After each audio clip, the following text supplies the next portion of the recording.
अस्सलामुअलैकुम, आप देख रहे हैं अलेफ शोबिज़ सीक्रेट्स।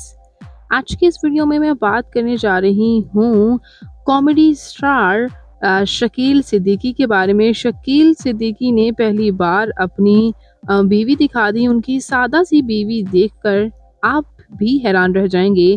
आइए जानते हैं मुकम्मल डिटेल। उससे पहले अगर आप मेरे चैनल अलेफ शोबिज़ सीक्रेट्स पर नए हैं तो मेरे चैनल को ज़रूर सब्सक्राइब कर लें।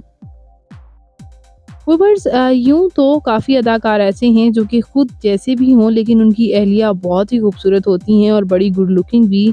लेकिन यहाँ हम बात करें ये कॉमिक स्टार की, तो शकील सिद्दीकी की अहलिया शोबिज़ से वाबस्ता नहीं है। आप स्क्रीन पर देख सकते हैं ये अपनी बीवी को सैरो तफरीह पर लेकर गए हैं और इनकी क्यूट सी सादा सी बीवी कितनी खूबसूरत नज़र आ रही हैं। आपके साथ ये एक्सक्लूसिव तस्वीर शेयर कर रही हूँ। तो ये अदाकार कॉमिक स्टार शकील सिद्दीकी की सादा सी बीवी आपको कैसी लग रही हैं? कमेंट्स में अपनी कीमती राय का इज़हार ज़रूर कीजिएगा और मज़ीद इंटरेस्टिंग वीडियोज़ के लिए मेरे चैनल अलेफ शोबिज़ सीक्रेट्स को ज़रूर सब्सक्राइब कर लें। अल्लाह निगहबान।